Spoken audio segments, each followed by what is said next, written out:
mismo. Bueno. Si quieren. ¿Y eso qué fue? Bueno. ¿Están por ahí? Hola. Sí. Sí, Mica, alguien está grabando.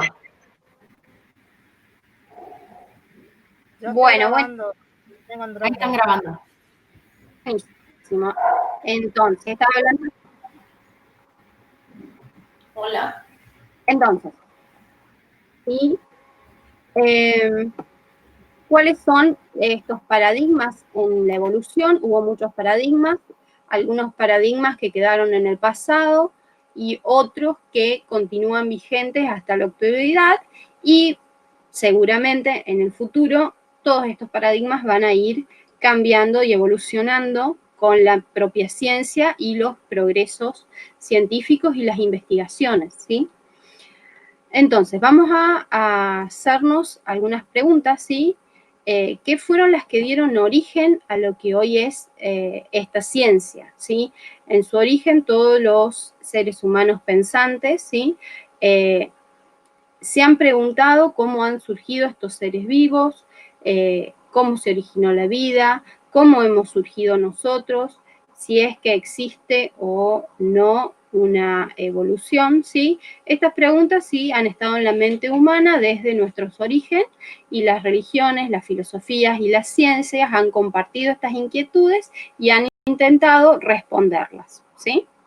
Entonces, antes del pensamiento evolutivo, para la mayoría de los europeos, y bueno, nos vamos a centrar en la historia que después nos hace a nosotros, ¿sí? Porque hay muchas más historia del pensamiento evolutivo de otros orígenes, ¿sí? Ya sea la cultura oriental o de los pueblos originarios, pero nosotros nos vamos a centrar en lo que nos hace a nosotros, ¿sí? Entonces, para la mayoría de los europeos en la antigüedad, ¿sí? Y de acuerdo a las enseñanzas del Antiguo Testamento, se pensaba que todos los seres vivos, tal y como se conocían, fueron obra de la creación divina, ¿sí? Entonces, bajo este paradigma, cada especie, ¿sí? Todos los individuos que conforman una especie, ¿sí? Son uno de los tipos originados durante la creación, ¿sí?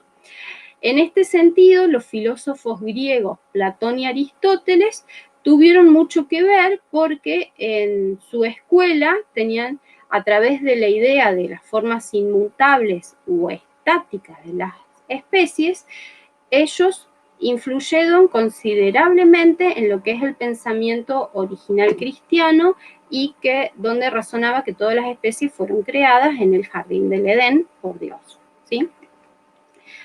Ellos establecían que los seres vivos permanecían iguales e inmutables, ¿sí? Desde el comienzo de su existencia, y por lo tanto no había ningún proceso de cambio, ningún proceso evolutivo que generara un nuevo organismo distinto a lo que había sido originado en el jardín del Edén, ¿sí? A su vez, Aristóteles también ordenaba toda esta diversidad de seres vivos en lo que se llama después, posteriormente, la escala natural, en donde los peldaños inferiores eran de los organismos menores en su escala, y en la cúspide de esta escalera o de esta pirámide se encuentra el ser humano, ¿sí? Entonces, todas estas ideas estáticas e inmutables sobre las especies que tuvieron Platón y Aristóteles influyeron en el pensamiento del mundo cristiano por más de 2000 años, y todavía influyen fuertemente, ¿sí? En lo que es el creacionismo, ¿sí? Que es la tesis más aceptada sobre el origen de las especies durante siglos, que se apoya literalmente en la interpretación del Génesis y otros libros sagrados, donde se afirma que un ser supremo, Dios, creó a todas las especies del planeta de forma independiente, separada y tal y como las conocemos en este momento, ¿sí? Proponiendo que las especies no cambian, ¿sí? Manteniéndose invariables como fueron creadas. Y por lo tanto, no hay relaciones de parentesco entre los seres vivos, ¿sí? había una jerarquía en donde el hombre tiene el rango superior a toda la creación. Bien, ahora bien, el creacionismo tuvo una serie de conflictos a lo largo de la historia. Algunos de ellos fueron los creados cuando se descubrían fósiles de animales que jamás habían sido vistos en el mundo, en Europa, en ese momento, ¿sí? Entonces se postulaban serias teorías de estos organismos. Algunos eran de que estos organismos estaban vivos, pero en otro lugar del mundo que no era conocido, o que estuvieron vivos y en el catástrofe del diluvio universal fueron extintos, o que eran caprichos de la naturaleza y que si parecían esqueletos no lo eran, sino que era piedra. Entonces había distintas teorías. Esas teorías buscaban dar respuesta a estos enigmas que se iban descubriendo, ¿sí?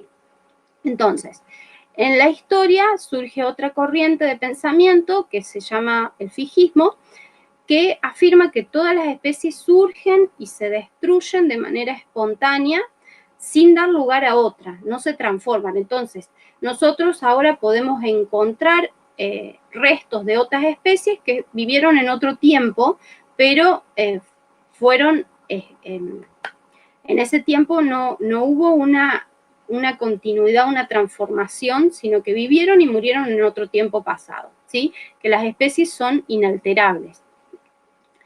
Bueno, esta corriente también afirma que las especies, como algunas especies de animales menores, como sabandijas, ratas, larvas, bacterias, ranas y anguilas, aparecen por generación espontánea desde el barro, la suciedad o la podredumbre.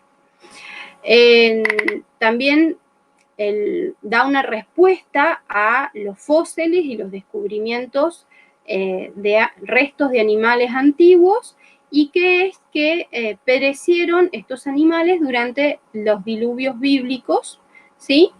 O bien son caprichos de la naturaleza, según la teoría como la de la vis plástica, ¿sí? Bueno, este pensamiento ha dominado gran parte del pensamiento occidental durante muchos años y era el pensamiento vigente durante el momento en el que Darwin estaba viviendo en Europa. ¿Sí? Ahora, ¿pero qué es entonces la evolución? ¿Sí? Nosotros cuando pensamos en evolución o hacemos una búsqueda bibliográfica en evolución, nos aparecen imágenes de este tipo, ¿sí?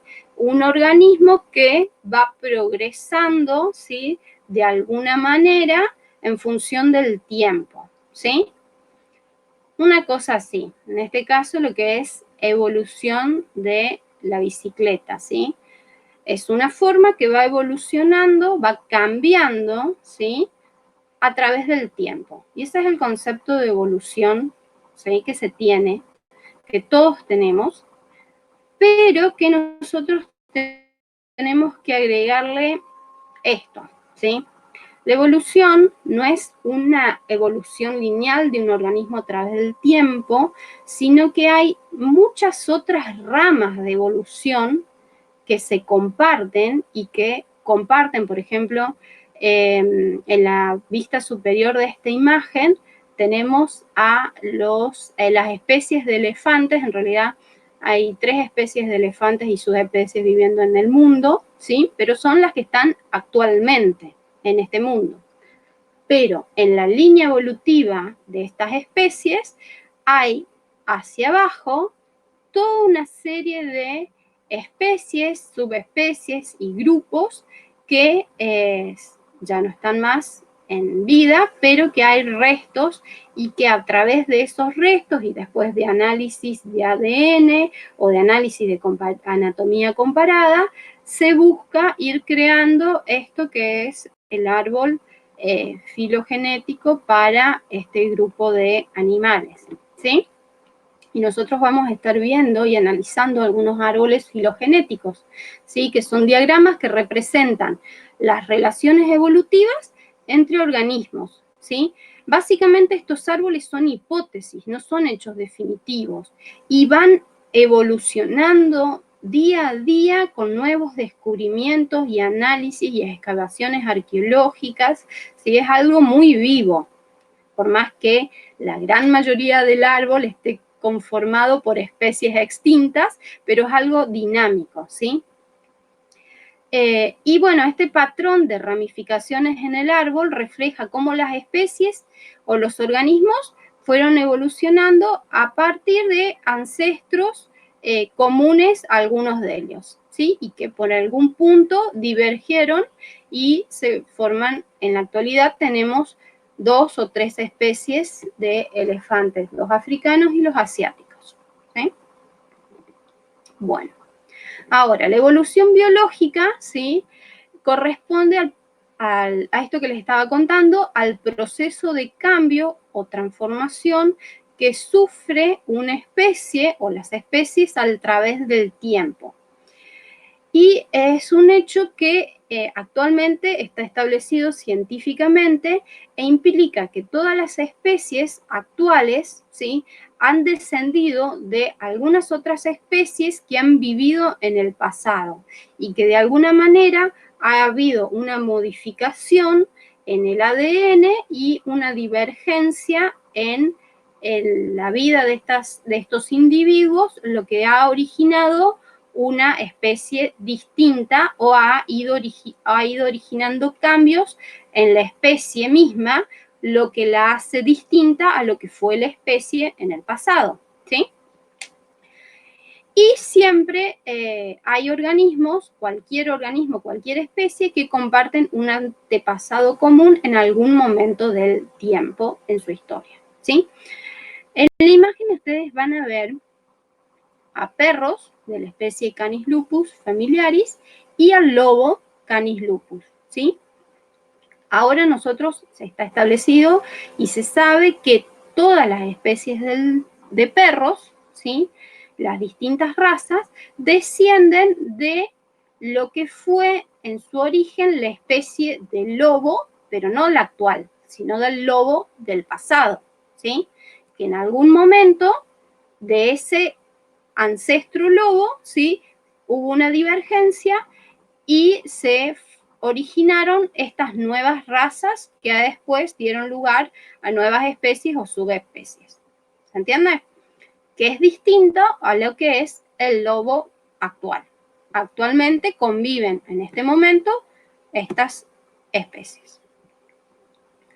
Bueno, si hay alguna pregunta me van consultando, ¿sí? Bueno, entonces, el pensamiento evolutivo, y como lo conocemos actualmente, ha necesitado algunas concepciones, ¿sí? Y estas se fueron dando a lo largo de la historia y a través de investigaciones de distintas personalidades naturalistas, científicos, investigadores, incluso personas que no estaban de acuerdo con estas teorías de evolución, pero en sus investigaciones llevaron a concepciones muy importantes para la teoría, ¿sí? Bueno, estas las vamos a ir viendo ahora. La primera es la noción del cambio, ¿sí? Si bien yo les conté que Platón y Aristóteles no tenían pensamiento evolucionista, sí había otras corrientes en el mundo antiguo, en la Grecia antigua, que sí tenían pensamiento evolucionista, ¿sí? Y algunos de los primeros fue Anaximandro, ¿sí?, del que se conocen los primeros escritos en el que se atribuye la evolución, ¿sí? Él pensaba que los primeros animales surgían del agua o del limo, el cual era calentado por el sol, que se producía la evaporación del agua y se originaron de esta manera las primeras especies, ¿sí? Y que a su vez el hombre era descendiente de alguna manera de especies de peces, ¿sí? Una idea que no estaba desacertada en ese momento, ¿sí? Entonces, él anticipa algunas ideas de lo que hoy sería la teoría moderna de la evolución, pero ya en ese tiempo, ¿sí? Pero él la formula muy vagamente y hay apenas algunos escritos, y en su tiempo había muchos detractores, ¿sí? Entonces, otra concepción importante para la idea de evolución es el concepto de especie misma. ¿Qué es una especie? Y en este sentido tenemos al científico naturalista, botánico y zoólogo Carl von Linneo, que es muy conocido por todos nosotros, ¿sí? Que él estableció el concepto de especie y estudió las variedades de las mismas, ¿sí? Y algo interesante de Linneo es que él es fijista y creacionista, pero 100%, ¿sí? A él no le iban las ideas evolucionistas. Él estudiaba las especies y las clasificaba. Para él eran inmutables, como habían sido creadas, y él generó un orden y un sistema binomial para nombrarlas, ¿sí? Pero a él le debemos el concepto de especie. Ahora, también es necesaria para la evolución esta idea de parentesco, de que dos especies tengan un ancestro común. Y en Europa, precisamente en Francia, hay un naturalista, botánico, matemático, biólogo, cosmólogo y escritor francés, que es conocido como el Conde de Buffon, que él propuso que las especies podrían sufrir cambios en el curso del tiempo, a lo que estos cambios él llamó como procesos de degeneración, ¿sí? Pero ahí ya está la idea de que la especie puede cambiar, ¿sí? Y sus ideas dieron origen a otra corriente de pensamiento que se llamó el transformismo, en lo que los seres vivos están emparentados de alguna manera y que se transforman con el correr del tiempo, dando lugar a distintas especies, ¿sí? Él especuló que las especies se originaban entre sí en oposición a lo que se creía en el pensamiento vigente de una corriente fuertemente creacionista. Piensen que en este momento en la sociedad todos estos pensadores y naturalistas o biólogos tenían fuertemente a la sociedad en oposición a estos descubrimientos que ellos iban observando, ¿sí? Y él consideraba que los cambios o estos procesos de transformación o de degeneración, como él postulaba, eran originados por el ambiente, ¿sí? No había algún ser supremo, sino que el propio ambiente, la propia naturaleza, la propia fuerza de la naturaleza originaba que las especies cambiaran, ¿sí? Estas ideas de Buffon influyeron fuertemente en naturalistas o biólogos contemporáneos y posteriores a él, ¿sí? Entonces, la teoría del transformismo, con las ideas de Buffon, sostenía que los cambios que ocurren en los seres vivos se deben a acciones de los factores externos, ¿sí? Externos, pero de la naturaleza, ¿sí? Y la teoría en sí se llamó de las transformaciones infinitas y establecían que los cambios de los seres vivos se deben al tiempo, al medio físico, a la forma de nutrición y a la domesticación, ¿sí? Porque él observaba que las especies que eran cultivadas o a los animales que eran domesticados, se podían generar razas puras, como se hacían en la época, dando lugar a origen a razas o variedades distintas a las que se veían si no eran domesticadas, ¿sí? Aunque Buffon tuvo ideas evolucionistas, no llegó a romper del todo con la ortodoxia sancionada por la Iglesia. También en ese momento la Iglesia influía fuertemente y sancionaba a todas estas personas que no tenían su misma corriente ideológica, ¿sí? Pero él reconoció que las especies experimentaban variaciones y incluso postuló que muchas habían desaparecido debido a estas, ¿sí? Todas estas ideas de Buffon tuvieron una gran influencia, principalmente en Darwin y Lamarck. Bueno, otra concepción importante, ¿sí?, para la idea de evolución es la idea del tiempo geológico, es la idea de cuánta vida tiene la Tierra, ¿sí? Porque hasta el momento, ¿sí?, había estudios basados en las genealogías de la Biblia, ¿sí?, para conocer la edad de la Tierra. Por ejemplo, está un arzobispo, James User, que generó una obra que se llama Los Anales del Mundo, y haciendo una lectura interpretativa principalmente de lo que eran las genealogías de las personas que aparecían en la Biblia, él estimó la fecha del origen del mundo, que fue específicamente el día 22 de octubre de hacía 4.000 años atrás, ¿sí?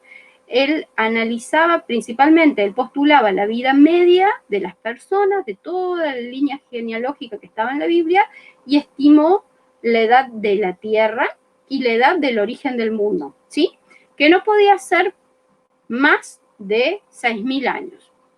Entonces, estos 6.000 años que se creía que era la edad de la Tierra, era una fuerte pared con la que chocaba cualquier persona que tenía alguna idea de este pensamiento de que las especies podían cambiar de alguna manera en el tiempo, pero necesitaban mucho más tiempo para que esto se dé. Entonces, James Hutton, ¿sí?, que es un geólogo, médico naturalista, químico y granjero experimental escocés, aportó esta concepción del cambio gradual, ¿sí?, que ocurre en los fenómenos geológicos, y dio los lineamientos principales para lo que se conoce en la actualidad como la teoría del uniformismo y el actualismo, ¿sí? Y él establece que los fenómenos geológicos que se producen de una forma lenta y constante requiere de muchísimo más tiempo de lo que estaba indicado, ¿sí? Y él estimó que la edad de la Tierra no era de miles de años, sino que era de millones de años, ¿sí? Idea muy importante.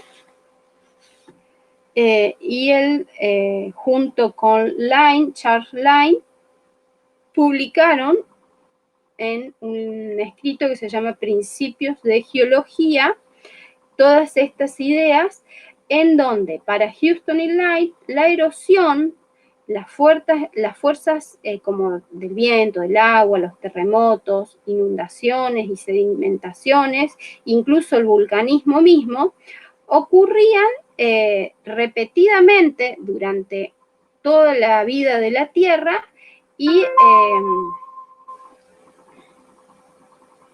estos fenómenos que se veían actualmente también habían ocurrido en el pasado y dejaban evidencias, y esas evidencias eran los estratos geológicos que ellos observaban cuando hacían una calicata y hacían un análisis del terreno, ¿sí? Entonces, la idea del tiempo geológico se la debemos principalmente a Houston y a Lyons. Otra persona muy importante que aportó a lo que fue las ideas necesarias para el pensamiento evolucionista, aunque él tampoco era evolucionista, sino era un pensador creacionista, y que aportó nociones para otra corriente de pensamiento que se llamó de catastrofista, ¿sí? Es la idea de los fósiles y lo que significan, ¿sí?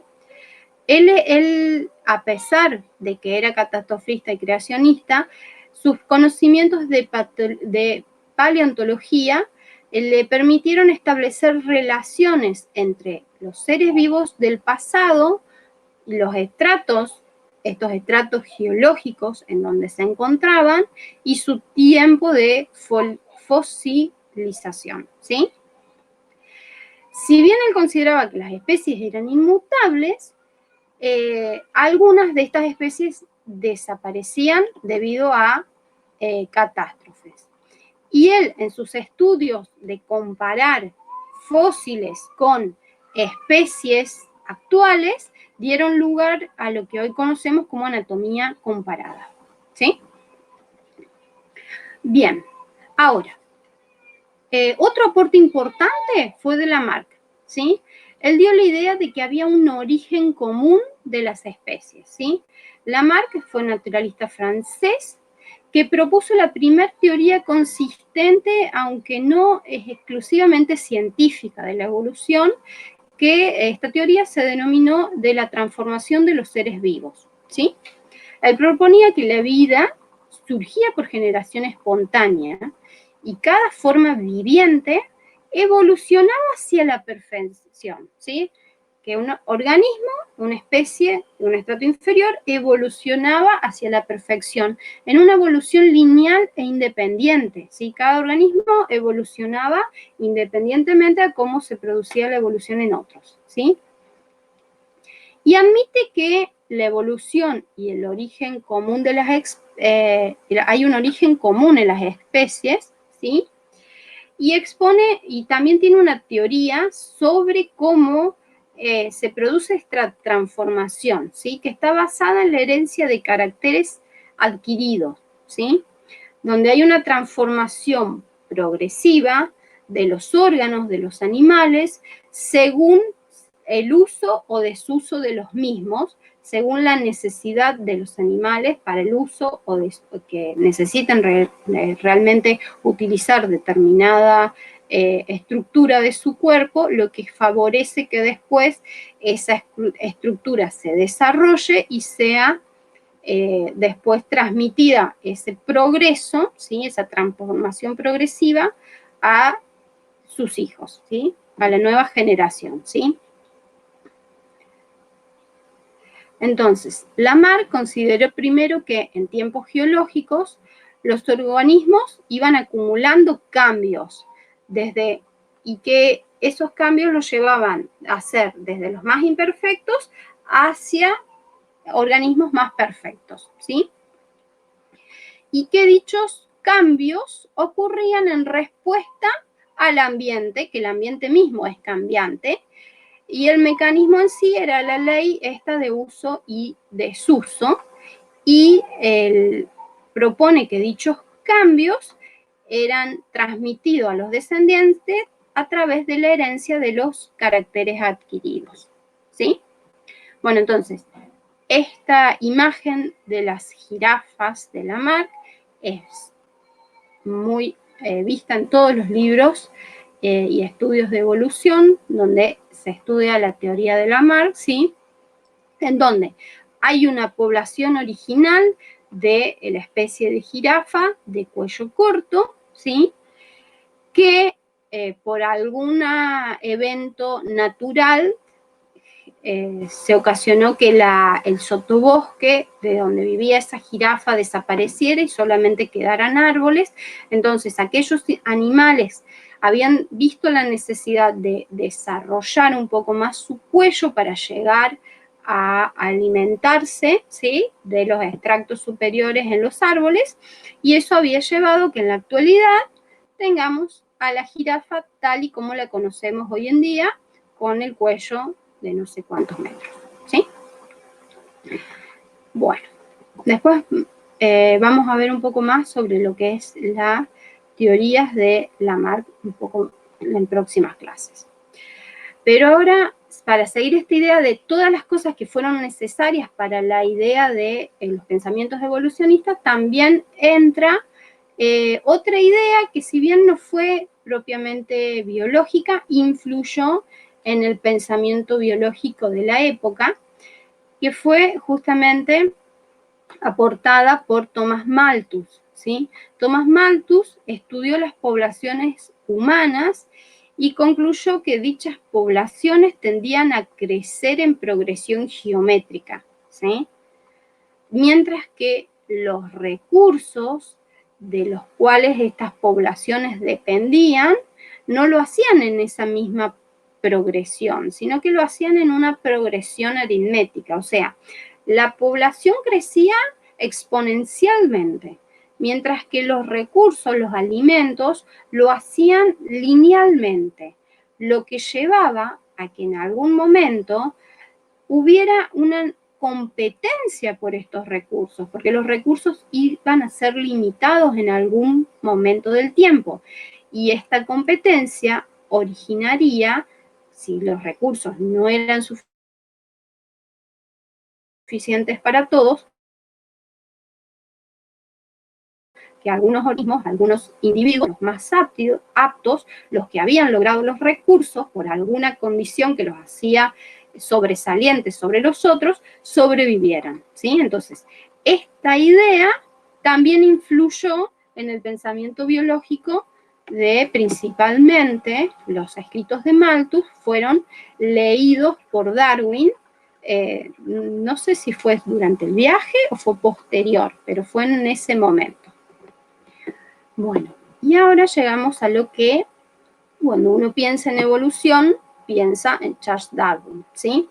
Y principalmente porque él aportó a esta idea de evolucionista, lo que son los mecanismos que explican cómo se produce este cambio. Porque hasta el momento nadie habría podido explicar de una manera fehaciente y aportando pruebas científicas cómo se producía este proceso de transformación, ¿sí? Charles Darwin, que es un naturalista inglés, y conjuntamente con Alfred Wallace, explicaron los mecanismos que producen los cambios en los organismos a lo largo del tiempo, ¿sí? De estas eras geológicas. Y establece que el proceso de selección natural es el que explica cómo se da origen a una especie distinta o cómo de un origen común surgen dos o más especies, ¿sí? Bien. Darwin, sí, era hijo de un doctor y nieto de un naturalista, ¿sí? Que también ya tenía ideas evolucionistas. Él, su biografía es muy interesante, también están muchos libros, creo que algunos yo he subido al aula virtual, les recomiendo que la lean, ¿sí? Él mostraba mucha predilección ya desde pequeño por la historia natural, incluso se dice que coleccionaba ejemplares, ¿sí? Desde pequeño, de bichos o incluso de pájaros, ¿sí? Él en sus estudios formales, tuvo estudios formales de medicina, como era su padre, pero él no los pudo concluir, los abandonó a los 2 años de haberlos iniciado, y también tuvo estudios eclesiásticos para seguir la carrera de seminario de cura, ¿sí? Pero también los abandonó prontamente, ¿sí? Principalmente por su creciente inclinación a la naturaleza y a los estudios biológicos, ¿sí? Él realmente tuvo, por suerte, fue invitado a participar como el naturalista en una expedición científica al bordo del barco HMS Beagle, ¿sí? Que iba a recorrer gran parte del hemisferio sur, ¿sí? Realizando un viaje exploratorio para realizar trabajos hidrográficos en Sudamérica, que, bueno, ellos tenían que hacer algunos estudios de mediciones, principalmente lo que era la longitud del Río de Janeiro. Después iban a viajar hacia la Patagonia, iban a hacer el relevamiento de las costas de la Patagonia, del Río de la Plata, medir lo que era el Estrecho de Magallanes, el Canal de Beagle. También tenían que realizar mediciones en el margen de la costa chilena, ¿sí? Bueno, toda una serie de trabajos. Después tenían que ir bueno, estuvieron en Islas Malvinas, iban a ir hasta Islas Galápagos y finalmente se dirigían a Tahití, a Australia, ¿sí? para verificar la marcha de los cronómetros y volver a Inglaterra. Toda esta travesía estaba planificada que se iba a llevar a cabo en 2 años de navegación. Finalmente llevó 5 años, ¿sí? Y en un primer momento, cuando a Darwin se lo invita a participar, él tuvo realmente poco tiempo para decidir si iba o no, creo que incluso eran 2 o 3 semanas nomás, y su padre no es que le gustaba mucho la idea, pero bueno, él se embarcó y zarpó desde Inglaterra, ¿sí? En 1831, en diciembre del 31, y llegando 4 años y 9 meses después, en 1836, y ahí se ve la imagen, todo el recorrido que hizo en la travesía el Beagle. ¿Están ahí todavía? ¿Hay alguien que me escucha? Se te escucha perfecto, Sí. Sí, sí. Bien. Entonces, este recorrido de Darwin que le llevó casi 5 años de vida, y el hito más importante o por el que se lo recuerda es los descubrimientos que realizó en Islas Galápagos. Pero en Islas Galápagos él estuvo no más de un mes o mes y medio en los puertos y recorriendo las islas. El gran viaje lo hizo todo por Sudamérica, Chile, y después en su travesía por mar, Isla Nueva Zelanda, Australia, y bueno, el regreso. Bueno, en Argentina y en Chile, estos fueron los registros que se tienen de los movimientos que él hizo, que él estuvo en Puerto, aquí en Montevideo y en la ciudad de Buenos Aires. También hizo un recorrido con gente del lugar, ¿sí? Hay historias de que recorrió partes de las pampas de Buenos Aires con gauchos, ¿sí? De su momento a caballo, recorriendo lo que es esta parte sur de Buenos Aires, llegando también hasta Bahía Blanca y Carmen de y parte de la Patagonia. Él ahí observó algunos yacimientos arqueológicos que marcó.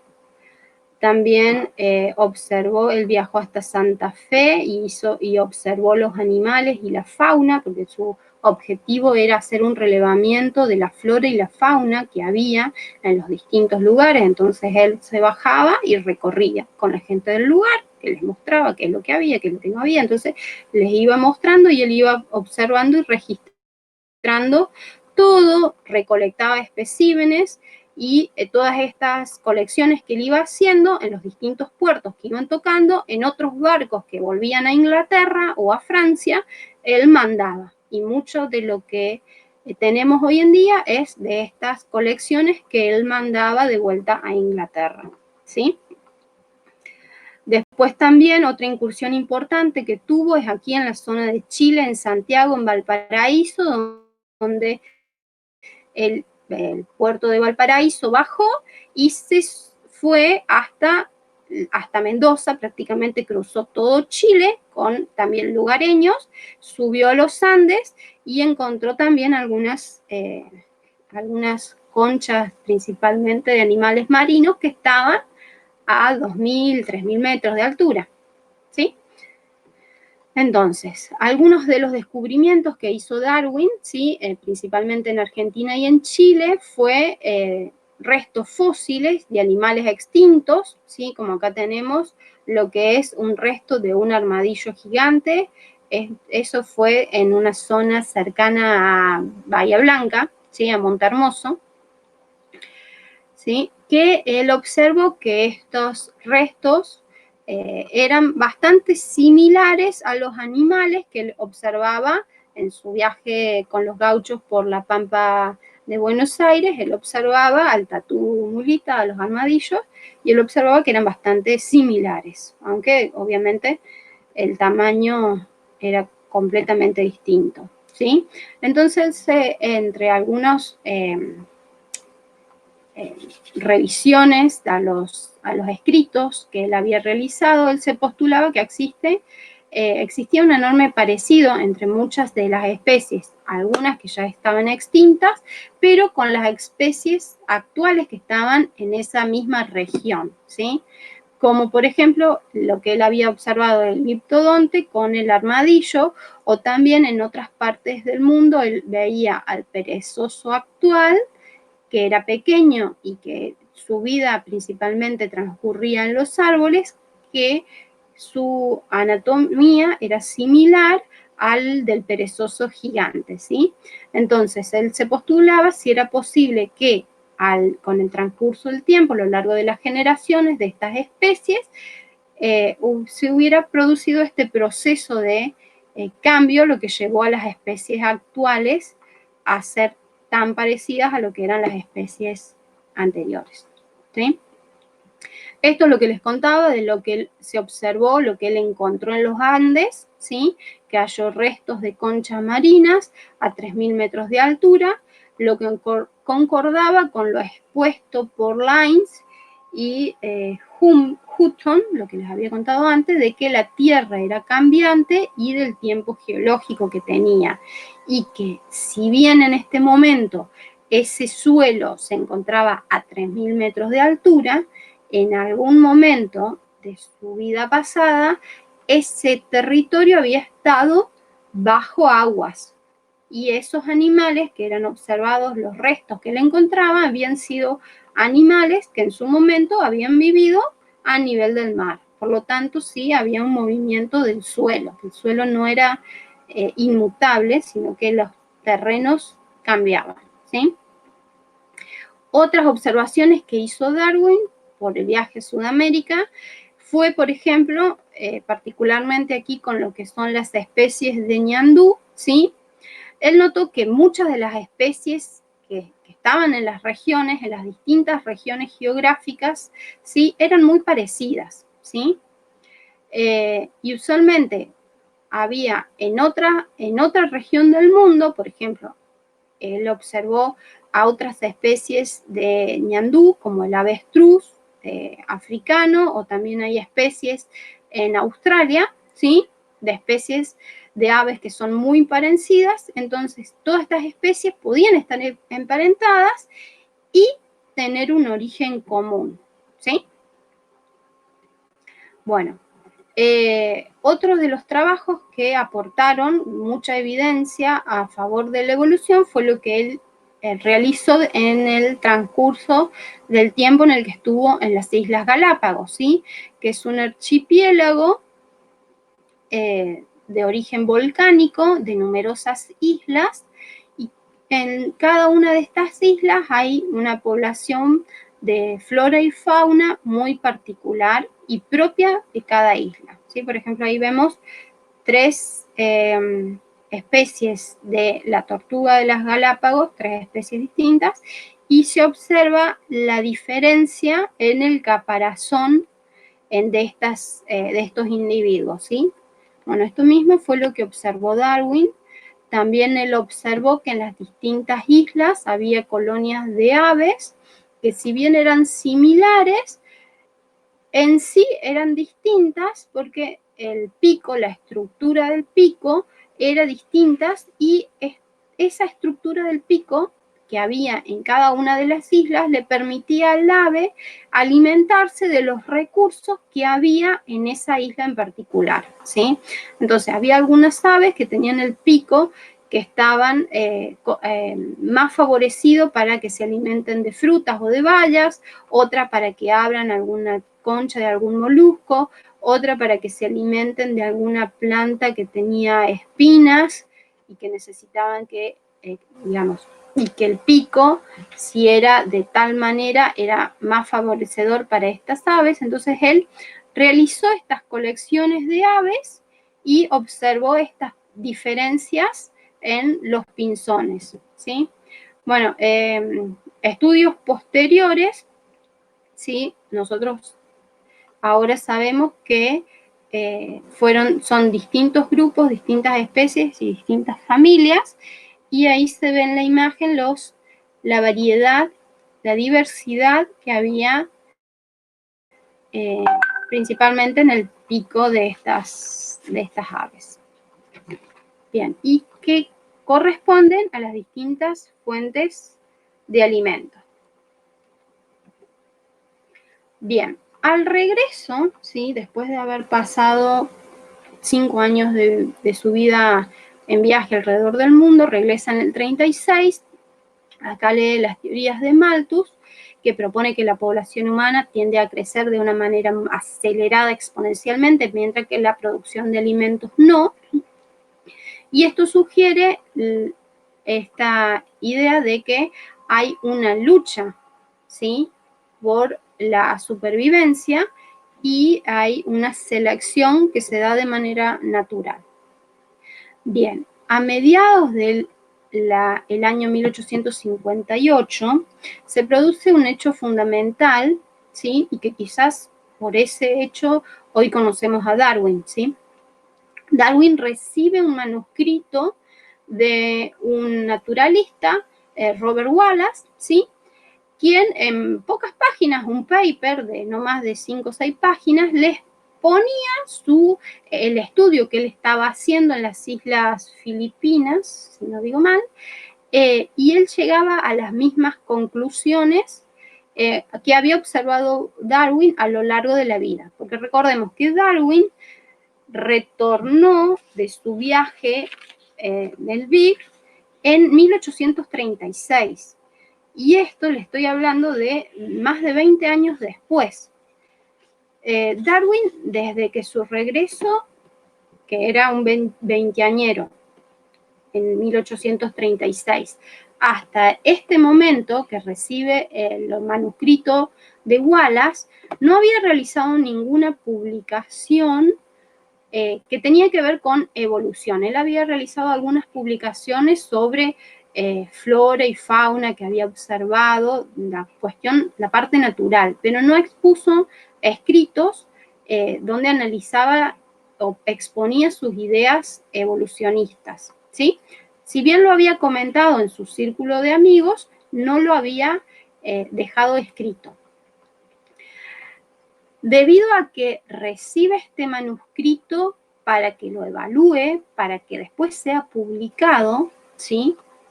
Él, impulsado también por sus propios amigos, genera un manuscrito y se publican en el mismo momento. Se hizo una conferencia, Wallace y Darwin, en la Sociedad Linneana de Londres, y ambos exponen el trabajo de evolución y las ideas que independientemente habían llegado los dos, ¿sí?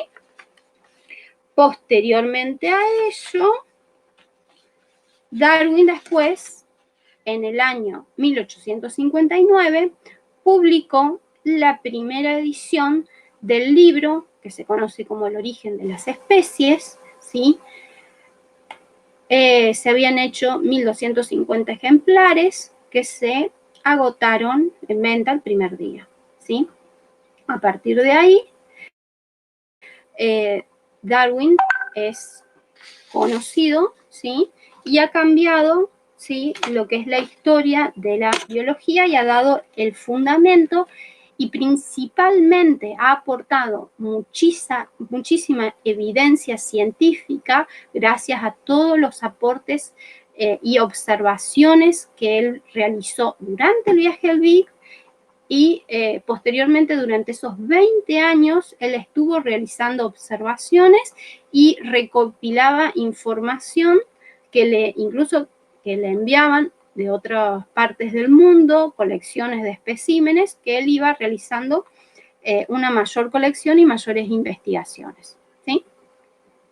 Bueno, la teoría de Darwin y Wallace, ¿sí?, se basa principalmente en dos principios fundamentales.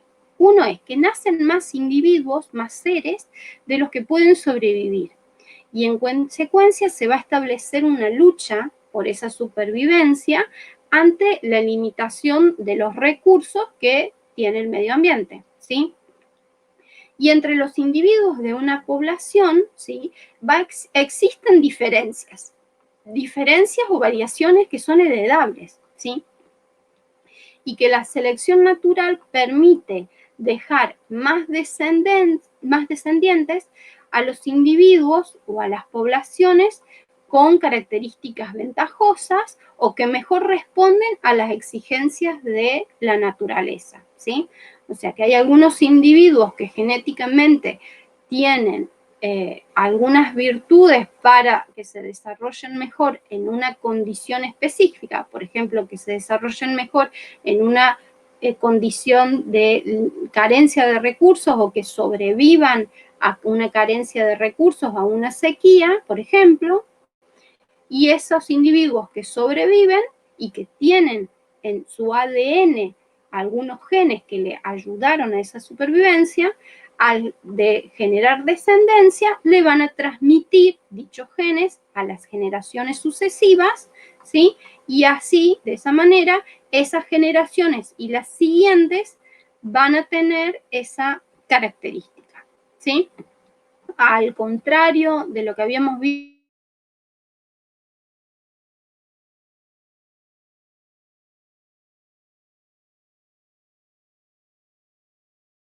en la imagen de Lamarck, quinal de jirafas, individuos de distintas alturas, ¿sí? Había individuos altos, individuos de cuello corto, individuos de cuello medio, ¿sí? Por alguna cuestión en la naturaleza, la vegetación inferior disminuyó y había solamente árboles o de mayor altura de los que se alimentaban estos individuos. Por lo tanto, aquellos individuos que no podían llegar a alimentarse bien no generaban descendencia y por lo tanto iban disminuyendo en su número en la población y con el correr de las generaciones, en la actualidad nosotros nos encontramos con individuos de cuello largo, ¿sí? Que estaban en su momento en poblaciones originales, pero que los otros individuos los de cuello de menor longitud, habían perecido y no habían dejado descendencia. Bueno, entonces comparando las dos teorías, ¿sí? Ustedes ven desde el pasado, en la parte baja de la imagen, hasta el presente, Darwin y Lamarck, ¿sí? Cómo fue evolucionando la longitud en esta característica del cuello, ¿sí?, en las poblaciones. Bueno. Entonces, Darwin aportó muchísimo al concepto de evolución y hoy se lo conoce como la revolución darwiniana, ¿sí? Primeramente porque fue la primera teoría consistente, unificadora y exclusivamente científica de la evolución. Él tuvo muchísimos aportes, él leyó un montón, todo lo que caía a su mesa era devorado por Darwin, de naturalistas, científicos, además tenía muchísimas colecciones propias y las que había realizado durante el viaje al Big y después la que también recibía, ¿sí?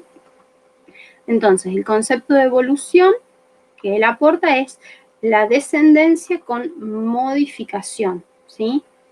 En contrapunto con lo que había de continuidad y cambio, ¿sí? Entonces, la evolución, él lo entendía como un fenómeno de consolidación y unificación de la biología en torno al mismo, ¿sí? Él consideraba que había un origen común, ¿sí? Y a partir de este origen común había una diversificación biológica, ¿sí? Él proponía que esta evolución era gradual, ¿sí? Y que el mecanismo de la evolución era a través de la selección natural, ¿sí? Lo principal, el aporte darwiniano fue el mecanismo que le explico de selección natural, gracias a todas las teorías y a Wallace, ¿sí? Actualmente nosotros tenemos lo que conocemos como neo-darwinismo, o también llamada síntesis evolutiva moderna o teoría sintética de la evolución, que bueno, eso vamos a ver un poco más adelante, pero que es todos los aportes de Darwin más todos los aportes posteriores que recibió, por ejemplo, de Mendel, de Weizmann, ¿sí? De otros genetistas. Mendel ya lo hablamos bastante en genética, ¿sí? Todo lo que tiene que ver ahora con la genética molecular, lo que se conoce de epigenética, todo esto ha llevado a que en la actualidad las teorías de Darwin tengan una revisión y estemos hablando de la teoría sintética de la evolución, ¿sí? Bueno, posterior al Darwin y hasta la actualidad hay muchísimas pruebas de evolución, pruebas en distintas ciencias, principalmente en la paleontología, morfológicas, lo que tiene que ver con biogeográficas, bioquímicas, lo que tiene que ver con paleontológicas. Bueno, a lo largo de los años, los distintos descubrimientos arqueológicos han dado lugar a que se aparezcan nuevos restos fósiles y vayan haciendo una historia evolutiva de los distintos grupos o seres vivientes que se van encontrando, ¿sí? Producto de la evolución, y ahí se han ido encontrando formas intermedias a restos fósiles que se tenían anteriormente. Gracias a estos restos fósiles se han ido reconstruyendo cómo ha sido algún proceso evolutivo de algún órgano. Por ejemplo, ahí se ve cómo fue o cómo se postula que fue el proceso evolutivo de la extremidad de un caballo, ¿sí? La última imagen, la D, es cómo es la extremidad de un caballo actual, y las anteriores serían los de especies extintas o antecesores, ¿sí? Después hay otros estudios, principalmente de anatomía comparada, que permite comparar estructuras de distintos animales, ¿sí? También lo que permite realizar analogías entre animales que tienen órganos diferentes, pero que tienen una similitud en apariencia, ¿sí?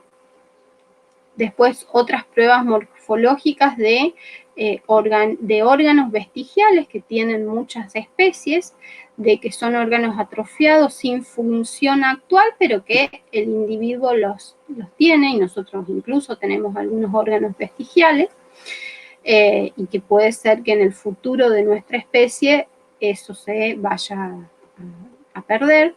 Después, lo que tiene que ver con pruebas biogeográficas, esto ya lo observó Darwin, con las especies de ñandú en Sudamérica, que él también vio el avestruz en Australia, y las especies en similitud que había en África. El avestruz está en África y las especies de Australia, ¿sí? Y esto se da porque en algún momento de la historia de vida de la Tierra, los continentes que actualmente son América del Sur, África, Australia, Oceanía, India, estaban en un super mega continente, y que hace ya 100.000 años atrás, millones de años atrás, lo que en ese momento se postula es que cuando estaba ese supercontinente había una especie hoy extinta de ave muy parecida al avestruz o ñandú, y que a partir de esa especie, y después cuando se fueron separando estos continentes, esa especie que en su momento era uno, tuvo 100 millones de años de evolución divergente, lo que dieron lugar a que hoy haya 4, 5 o 6 especies de aves muy parecidas, todas ubicadas en el hemisferio sur, ¿sí? Otras pruebas muy importantes que aportan a la evolución son las embriológicas. Por ejemplo, en la imagen se observan 3 estadios embriológicos, el estadio 1, 2 y 3, de 10 especies de animales, ¿sí? Entonces tenemos lo que es, yo ahí no veo todos, pero tenemos a los peces, los salamandras, la tortuga, el ave, el cerdo, la vaca, el conejo y el hombre. Y se puede ver en esta imagen de que en los estadios